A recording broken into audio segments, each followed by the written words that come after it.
The unions bought this election. I'm Brian Lilley with TheRebel.Media. Look, I'm not going to cry sour grapes here and claim that Justin Trudeau's only in 24 Sussex Drive because of union money. But this is something that we need to examine and address. I don't expect most of the media to do that, but we will here at The Rebel.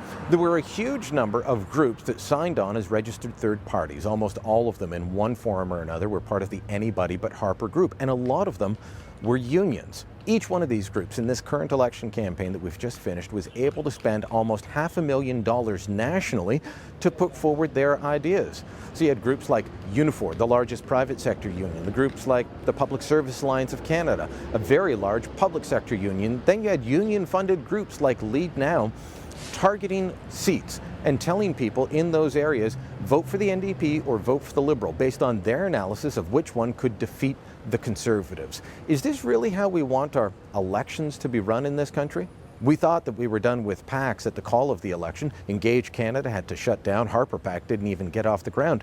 But if we don't deal with this issue of the third parties and the large amount of union dollars flowing in, then we are essentially allowing PACs. Canadians have said they don't like that, but that's what we've just had in this current election. Union money helped put Justin Trudeau back into 24 Sussex Drive, his childhood home. Do we want that? You can imagine the outcry of corporate Canada suddenly decided that they were going to start funding conservative-minded groups and spending millions of dollars over several groups over the course of a campaign. It wouldn't be tolerated. Canadians would say it wasn't democracy. Well, let's have that analysis. Let's have that discussion. Of course, you won't find it in the other media outlets.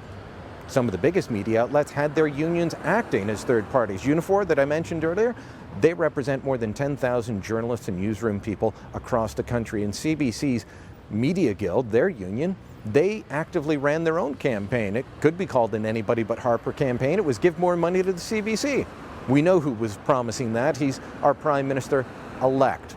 You're not going to get this analysis from the other media, but as we get the figures on who spent what, where they spent it, and what effect it had, you will get that analysis right here at TheRebel.Media.